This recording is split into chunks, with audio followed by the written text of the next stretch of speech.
अहम खबर आपको दें कि पाकिस्तान का अक़वाम मुत्तहिदा के इंसानी हुकूक से मुतालिक वर्किंग ग्रुप की रिपोर्ट पर रद्द-ए-अमल सामने आ गया। वज़ीर कानून आज़म नज़ीर तारड़ ने कहा कि बानी PTI सजा याफ्ता कैदी के तौर पर जेल में है।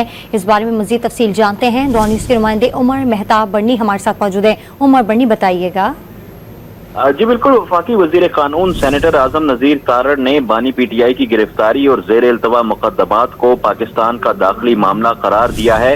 वज़ीर कानून ने अक़वाम मुत्तहिदा के वर्किंग ग्रुप की रिपोर्ट पर रद्द अमल देते हुए कहा है कि खुद मुख्तार रियासत के तौर पर पाकिस्तान में अदालतों के जरिए आइन और मरवजा कवानीन पर अमल होता है। बानी PTI को मुल्की आइन और कानून और आलमी असूलों के मुताबिक तमाम हकूक हासिल हैं। वो एक सजा याफ्ता कैदी के तौर पर जेल में है। आज़म नज़ीर तारड़ का कहना है कि कई मुकदमात में बानी PTI को रिलीफ मिलना शफाफ और मुनसिफाना ट्रायल और अदालती निज़ाम का मजहर है।